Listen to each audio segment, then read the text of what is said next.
intense battle begins. Meghan cries in shame after Camilla makes debut in new royal role.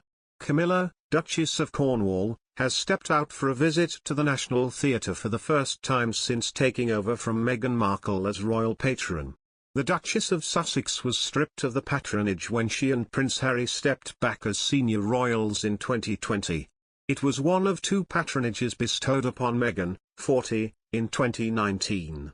The position had been held by the Queen for 45 years before being handed over to Meghan.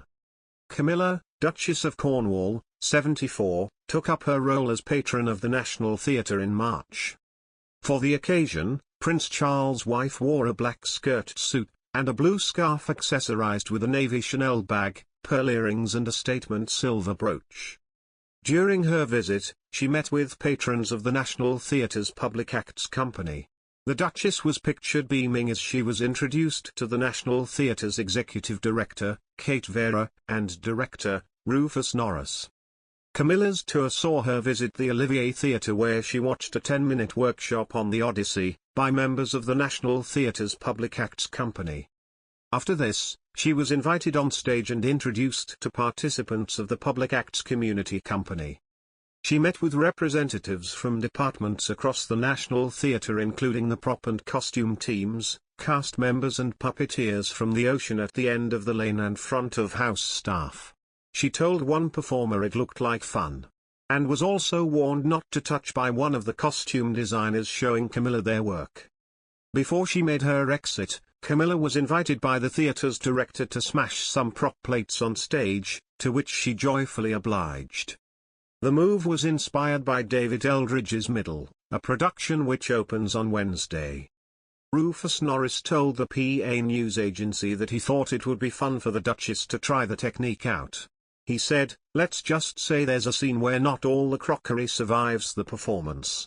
So, as an example of what the props team get up to, it was an opportunity to have a bit of fun and let her throw stuff around for a bit." She did talk about trying it again later when she got home, and I was a bit worried that may not be the best idea. He added that Camilla was particularly surprised by the volume of community and education work carried out by the National Theatre. Mr. Norris said, "We are absolutely delighted to be working with her. Before the workshop, we had a private meeting between Kate, myself and the Duchess.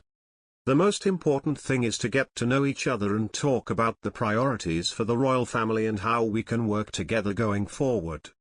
A new book claims to reveal details of life behind palace walls and contains countless shocking allegations about the Queen and the rest of the royal family.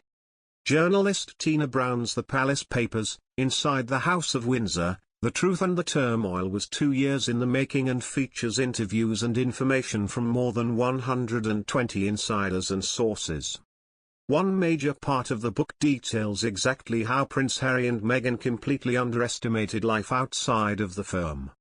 In an interview with The Washington Post to promote the explosive new book, Ms. Brown said, "Meghan couldn't resist everything that was on offer on the celebrity buffet." She added, "They wanted to be able to have a commercial arm to their activities. Meghan certainly saw deals that were there to be made that they had to leave on the table because they were royals." Speaking about their decision to leave the family, Brown said, "I really think Harry wanted out, himself. Meghan gave Harry the tools to leave. She understood the world of agents and deals. I mean, this wasn't Harry's world, but suddenly he had in Meghan a very worldly strategist who he decided to trust above all the other advisors." Later in the interview, Brown explained, "I think they both completely underestimate what it was going to be like without the palace platform.